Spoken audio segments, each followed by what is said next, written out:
Hi, hello everybody, I'm Justin, this is Koopa. Welcome to Koopa's Corner, and today we're going to be talking about WWE's premium live event, SummerSlam. It's this weekend, August 1st and 2nd, special start time of 6 o'clock instead of 7. And it's going to be 2 nights, both Saturday and Sunday. It's the first time a PLE has been 2 nights except for WrestleMania. So it's going to be pretty big. So let's talk about the matches. We'll preview the matches a little bit, and we'll make our predictions for what's going to happen. So let's start off. They've actually already announced which matches are going to be Saturday, which matches are going to be Sunday. Starting off Saturday, I believe they're going to open with the Hell in a Cell match between Oba Femi and Brock Lesnar. So this goes that, Oba Femi decimated Brock Lesnar at WrestleMania. Then he kept saying Brock, in all of his promos. Brock Lesnar showed up, sneak attacked him a couple times, got a victory back in their second match, and now this is the third match, and Oba Femi challenged Brock. Brock accepted as long as it was his stipulation, which he chose Hell in a Cell. This is going to be the big blow-off match. A lot of people are thinking Brock Lesnar is going to retire here because it is in his hometown of Minneapolis, and he already teased retiring at WrestleMania after getting his ass whooped. That's the story of this match. Now, I have some thoughts here, guys. I'm not as excited about this match as I think a lot of people are. I'm not excited about this match as much as I probably should be. I don't think this needed to be stretched out into 3 matches. I don't think Oba Femi needed to take a loss to Brock to set up this third match. I don't think Oba Femi comes out looking good, having turned down a guaranteed title shot, winning King of the Ring. And quite frankly, I haven't forgotten about all of the accusations against Brock Lesnar. Why do we keep getting him over and over and over? They don't care about that kind of shit. So I think that for me and for a lot of people, Brock Lesnar doesn't have as much star power as they think he has, right? He's problematic. He's got a lot of accusations. And honestly, I just don't think this is the way to have done it. I think Oba should have squashed him at WrestleMania, won the King of the Ring. It should be Oba versus Roman, or Oba versus Punk / Cody / Sami Zayn, whoever on that side has the title. I don't think he should have thrown away a guaranteed title shot. I don't think it makes sense. I also think that if Brock Lesnar has to wrestle and is going to be retiring, it should be Gunther. That's his whole thing. They had him retire Goldberg, retire John Cena, retire AJ Styles, to lose a couple title shots and now be facing a general manager, someone who's not even a wrestler. I know he used to be, but he's not. He's not now. And for people who only watch WWE, it's not that exciting. Every time we've seen general managers get into the ring, it's not that exciting, right? I'm sure Nick Aldis will do well compared to a lot of previous general managers, having been a wrestler for a very long time. But we'll talk about that match, I guess, a little bit closer when we get to it, and they kind of bleed into each other. The point is, I think that Gunther has the potential to have such a higher ceiling, and they treat him like a second-class main eventer, like behind Punk, behind Cody, behind Romans, behind Seth. And I think Gunther has more to give than the way he's being utilized. I think Oba is going to shoot up to the top either way. I don't think retiring Lesnar changes much of his trajectory, and I think it does add a lot to the resume of Gunther. So I don't feel like this was the right match to book, but it's what we got. Okay? That being said, there's only one way this can go. It needs to be Oba. It needs to be all Oba. It needs to be dominantly Oba. This can't be a competitive back and forth match. This needs to be Oba brutalizing Brock Lesnar. This needs to be Oba throwing him through the cage wall. This needs to be Oba throwing him off the top. Like, this needs to be Oba throwing him through the top, like something. There needs to be a big, viral, highlight reel moment here, right? This can't just be, you know, two big heavyweight guys throwing fists. One of them gets a pin. F5, F5, F5, powerbomb, pin. Like, it can't be that match. Not in Hell in a Cell. Not extending it like this. Right? This needs to be Oba, and it needs to be Oba very, very dominantly. The next match, there's a 6-woman tag match. Fatal Influence versus the Bella Twins and Paige. This one, I don't think is very high stakes, to be honest. Nikki and Brie wanted to win the tag titles together. Nikki got hurt, so they brought in Paige. She teamed with Brie. They won the tag titles. They held them until very recently, Saturday night's main event. Fatal Influence won. Fatal Influence came in to the main roster really hot, attacking lots of people. JC James seemed poised for big things, and then they cooled them off drastically. And now they're the tag team champions, which is fine. So both sets of teams here are kind of in a situation where they don't really want to lose, right? Fatal Influence just won the tag titles. They don't want to lose immediately their first match afterwards. Like I said, they've already cooled off quite a bit. I think the Legends, beating the Legends kind of does a lot for their momentum and kind of helps elevate them back up. That being said, Nikki's big first return match from injury, and if her and Brie want to position themselves as, contenders for the titles, it almost feels like Fatal Influence took the titles from Brie and Paige just so they could drop them back to Brie and Nikki, right? And if that's going to be the case, I mean, the best way for them to get a title shot would be to get the W here. So they're both kind of set up in a position of kind of needs to win.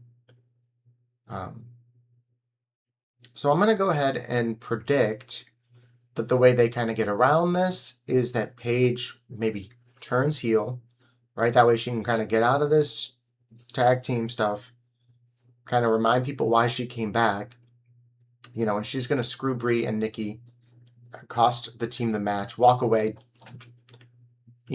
pull her hand back instead of getting a tag, allow Fatal Influence to get the victory, maybe hit a post-match beatdown or something like that. But I think you book a little bit of shenanigans, and then you could have Nikki and Brie take a loss here, kind of feud with Paige maybe a little bit, and then circle back to the tag titles after Fatal Influence has had a little bit of time with them, right? I know Nikki and Brie have both said they don't have a lot left in the ring. They don't have a lot left in their run. They want the titles. They want the tag titles together. WWE might give them to them. Honestly, I could see this going either way, and I think the stakes are pretty low, whichever way it goes, to be honest. So, but yeah, that's my prediction is Fatal Influence gets the victory. Paige does a little beat down on Brie. All right, let's see here. Gunther versus Nick Aldis. All right, we talked about this a little bit already. Gunther was in a couple title shots. He kind of felt screwed. Nick Aldis was making a lot of decisions he didn't like. He beat him down backstage once. Nick Aldis started inserting himself more into Gunther's stuff, and now they have a match. Nick Aldis, former NWA World Heavyweight Champion, which is kind of a big deal outside of the WWE. But if you only watch the WWE, it doesn't really mean anything. They haven't shown clips of him wrestling. They haven't shown, anything like to prove that he's a good wrestler. Right now, he's an executive in a suit. He's clearly not on the same level as Gunther. This feels like, just card filler. It doesn't need to happen. Like, the best case scenario here is Gunther wins and retires Nick Aldis completely. Like, just to add another list of names, or another name to the list of names that he has retired. Like, that is the only way this can end. Because if he beats Nick Aldis and Nick Aldis doesn't retire, it was a waste of time. Gunther should be doing so much more. So much more. He should probably be feuding with Cody instead of Cody getting a title match. Right? He took Cody out. And then Punk replaced Cody and won the title. So Sami Zayn is not in there with his rematch, trying to get his title back. He just got shoved to the side, and Cody's in there because he's the golden boy. Because they really had to jump through hoops to get to Cody and Punk. But Gunther and Sami just fell off. Just fell off. It could at least be Sami and Gunther. Because Sami could blame Gunther for, you know, Punk being there and him being unprepared for Punk. It wouldn't have happened if you didn't take out Cody. No. Instead, we're getting Nick Aldis. Who gives a shit? Right? He's never wrestled in the WWE. It just doesn't matter. Right? And if the other thing happens, if Nick Aldis wins, I mean, Gunther loses all credibility. You had him retire Goldberg for nothing. You had him retire AJ Styles for nothing. You had him retire John Cena for nothing. Nick Aldis can't win. And he won't. He won't. It's that simple. Hopefully Gunther can move on from this and do something more meaningful here. After this, you know what I mean? Because he should be doing a lot more than he's doing.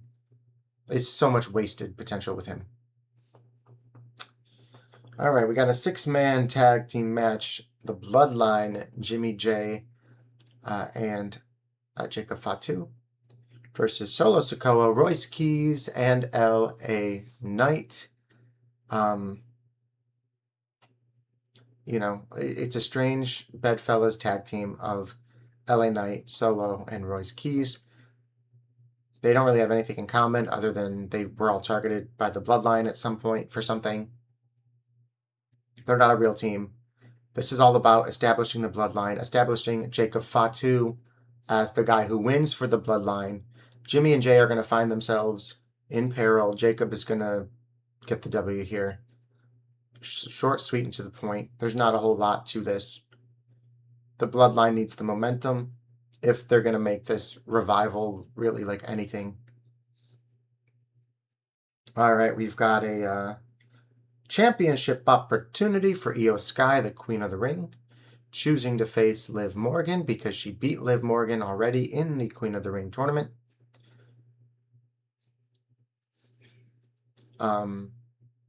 You know, maybe it's because Rhea got hurt. I felt like maybe Iyo and Rhea would have been the match or should have been the match. It didn't feel like it was going in that direction. But we never got any payoff for their tag team splitting up. So that probably should have been the match. Instead, they were hinting at Charlotte versus Rhea, and then Rhea got hurt. They didn't vacate the title, so they could still revisit it later. Instead, Iyo decided to challenge Liv Morgan, who has not done a whole lot since winning the title. She started a feud with Stephanie Vaquera. Stephanie got injured, and Liv Morgan was spinning her wheels waiting for Stephanie to get healthy here. I like both of these women. I think Iyo is incredible, an incredible athlete.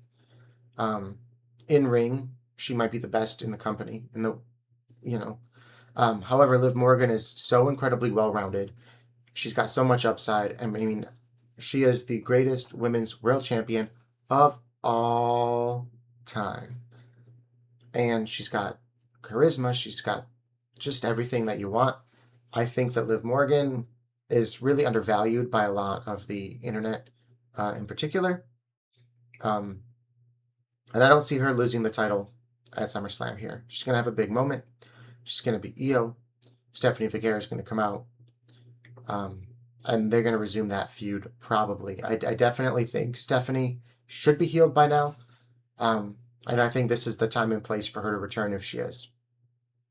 And then from there we can see what happens. But, this is just a placeholder match until she can get back to Stephanie. So, and that's unfortunate for Iyo, but it is what it is.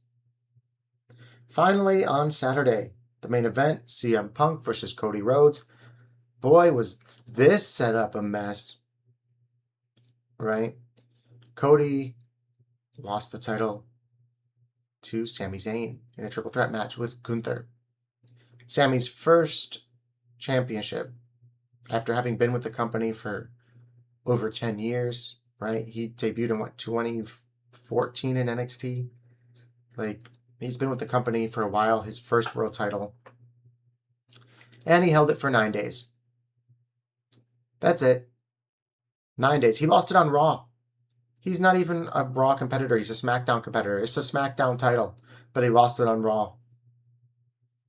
The whole thing was dumb, right? We get it.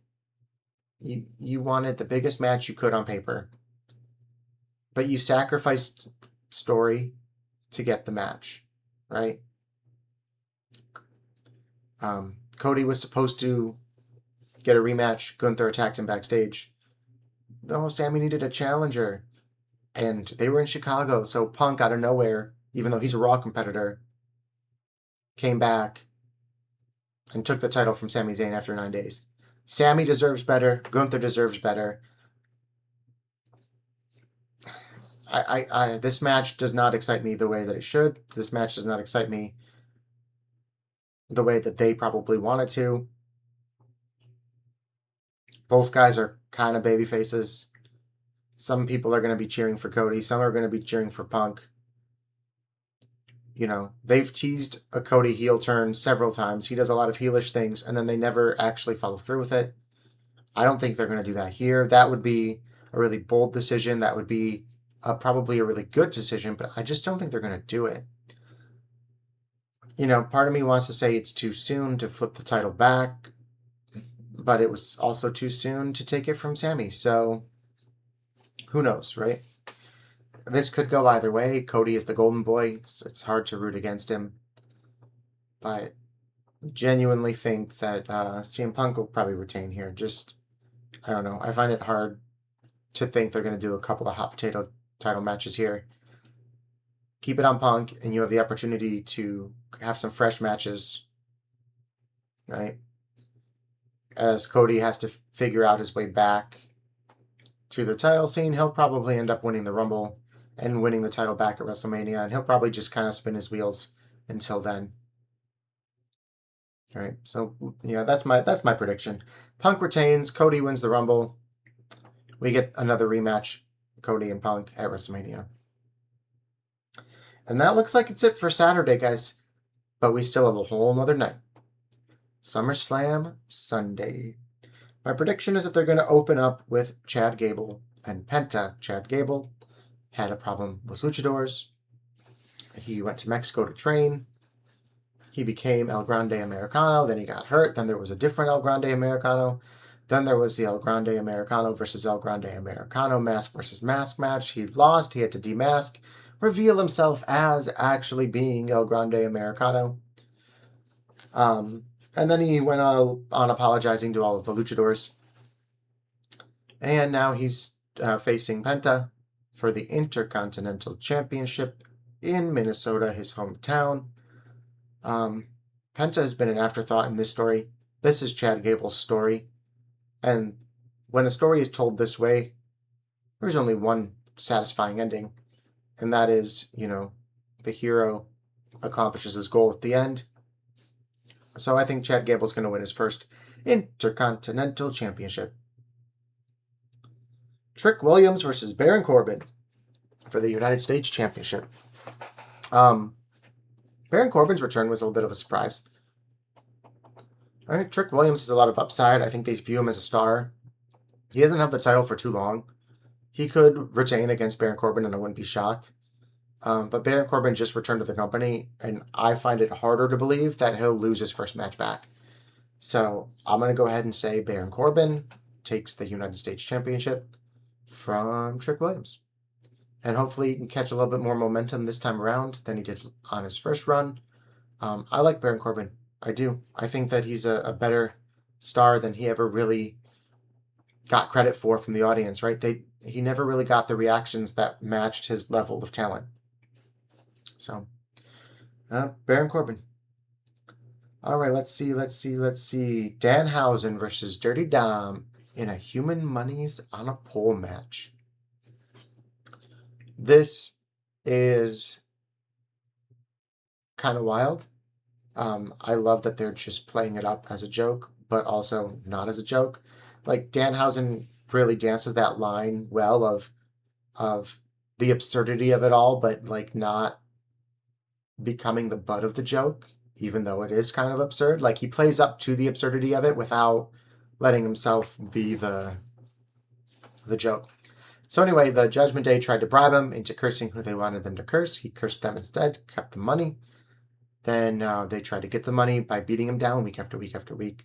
I think Danhausen's too big of a star to be taking those kind of beatdowns. And to be honest, Dirty Dom had star power. He was poised to be this really big thing. And he has done nothing but cool off. Like he doesn't get the kind of heat that he once got. Right? I know being separated from Rhea hurt him. Then they threw out Damian Priest, and then they threw out Finn Balor. And he's just been kind of spinning his wheels. He was the Intercontinental Champion for a little while. The Judgment Day's really cooled off a lot. The star power isn't what it used to be in the Judgment Day. And to be honest, him and Liv are kind of doing separate things. She's not even out there kind of heating him up. Like, I think best case for him, like, he loses this match, and then he blames Liv getting cursed or something like that. And I think what he needs to do is turn on Liv, right? Whether it's so he gets more heat and Liv, whether or not you turn Liv babyface doesn't matter.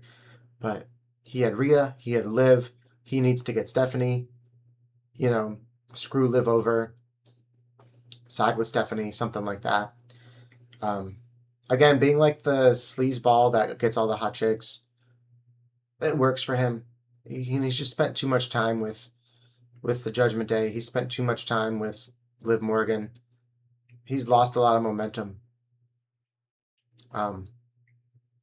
Meanwhile, Danhausen, as much as it shouldn't work, is working. People love him. And people love him, and he's selling so much merchandise, man.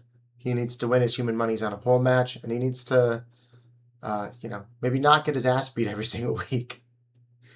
But yeah, just keep riding the momentum. Make the most of it while you can. So this should be a fun one. This won't be a good one, but this should be a fun one.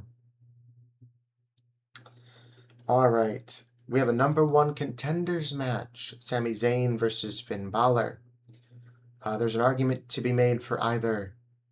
Sami Zayn wanted a rematch after getting the title stolen from him by CM Punk, the part-timer who only shows up when there's a title on the line.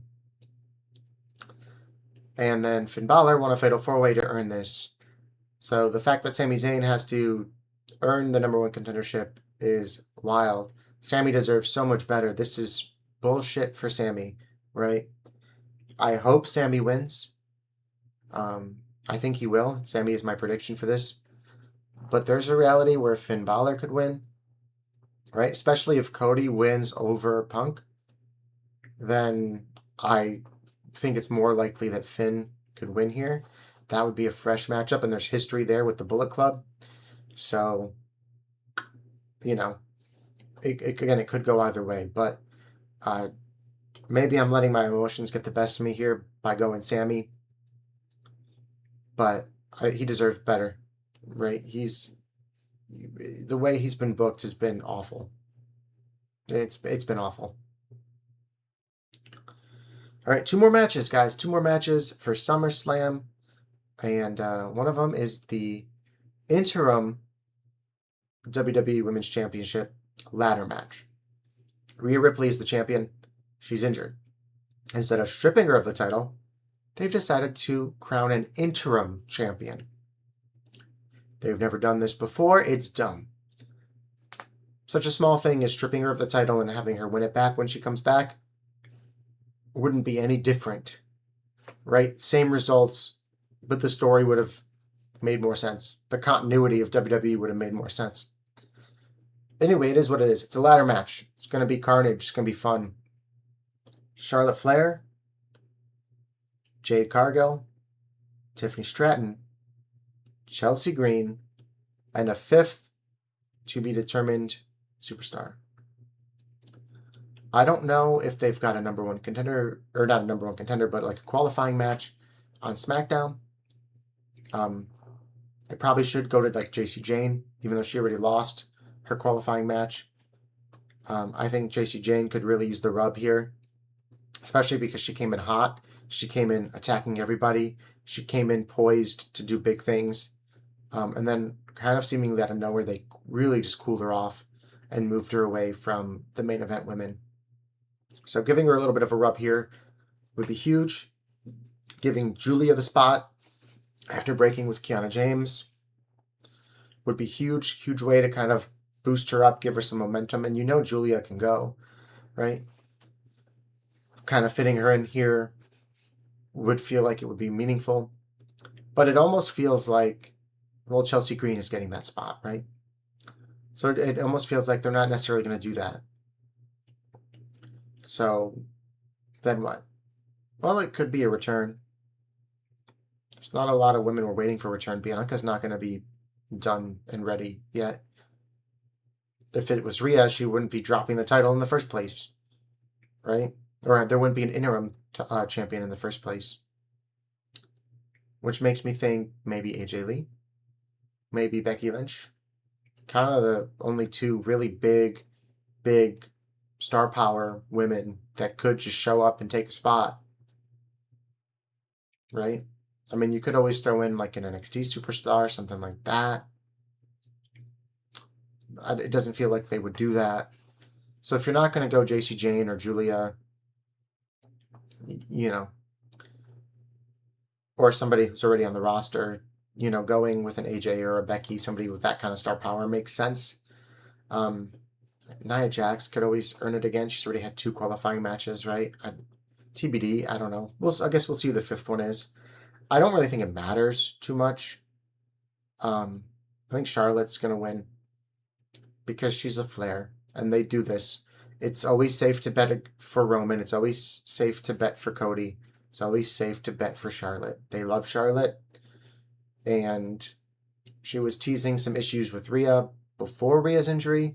So her winning this title, and then Rhea coming back as champion, and then doing champion versus champion, you know, and continuing that feud where they left off, like, makes the most sense. That being said, given that it's an interim champion and not the actual champion, and Jade held it recently, and Tiffany held it recently, and Charlotte's held it too many times, it would be the best thing they could do to give it to Chelsea Green. Like, what else does Chelsea have to do here, right? Just because people like Michael Hayes backstage don't like her, it doesn't mean shit. She deserves this. She is the best thing that they have going. And I'm rooting for Chelsea. I think it'll be Charlotte. Official prediction, Charlotte. But you bet your ass I'm going to be sitting here screaming at the TV, rooting for Chelsea Green. And then we have one more match, guys. Roman Reigns versus Seth Rollins. This match has been all about the history between the two, from the Shield days to the heist of the century to Cody finishing the story thanks to Seth Rollins. Like, at every step of the way, it's been about Rollins besting Roman, Rollins besting Roman, Rollins besting Roman. I mean, they've had enough matches that Roman has gotten victories, right? It's not like Roman has never beaten Seth before. So the way they've set this up feels like it's the hardest thing to predict on the card. And that's probably what you want for your main event, right? It's probably what you want for the one match that the whole event was built around, right? You want it to be hard to predict. On the one hand, continuing this trend of Seth outsmarting Roman, of Seth besting Roman, having Roman's number, winning the title back, it allows them to extend the feud. It allows them Not that they really need an excuse to extend the feud, right? They can revisit this match with this kind of history at any point. But it allows them to keep that narrative going so that Roman can finally get his comeuppance at a more opportune moment, a bigger moment. Then again, SummerSlam is a pretty big event. And this year, being 2 nights, they're clearly trying to signal, hey, this is a big deal. This is just shy of WrestleMania big. So how much bigger can you really get for Roman to conquer his demons, to conquer Seth Rollins, and, the Bloodline, keep it going? Like, you do all this to reform the Bloodline just for Roman to drop it already? Doesn't make a lot of sense. So considering all of that, well, there is a reality. It could go either way. I'm going to go ahead and say Roman Reigns. It just makes sense, right? I think that it's a matter of, putting a big exclamation point on the story of Seth, giving Roman that moment. You've got your biggest star at your second biggest event. First time it's 2 nights. You're trying to make it seem like a big deal. I think the only problem is, what do you do with Seth after that? But I genuinely think the way they've told the story, kind of ignoring the times that Roman's won, making it seem like he's never beaten Seth. He's never had Seth's number before. It's so that he can, conquer that obstacle in his way. So he can finally beat Seth Rollins. And that is SummerSlam. We've been talking for like a half hour, guys. But it's a long card. A lot of matches. We got, 6 matches on each night? 2 nights? We got like a dozen matches here. Should be a pretty good event. Again, it's on the upgraded ESPN, so it's not even your regular ESPN. It's the $30 a month ESPN. That doesn't seem to have really slowed down a lot of people. So, that's what it is. Let me know in the comments which match you're most excited about. There's a lot of good stuff here. Some of it should be really good. Some of it should be really fun. Some of it is just, it should be a match on the card. But, yeah. Anyway, thanks for watching. We'll see you in the next one.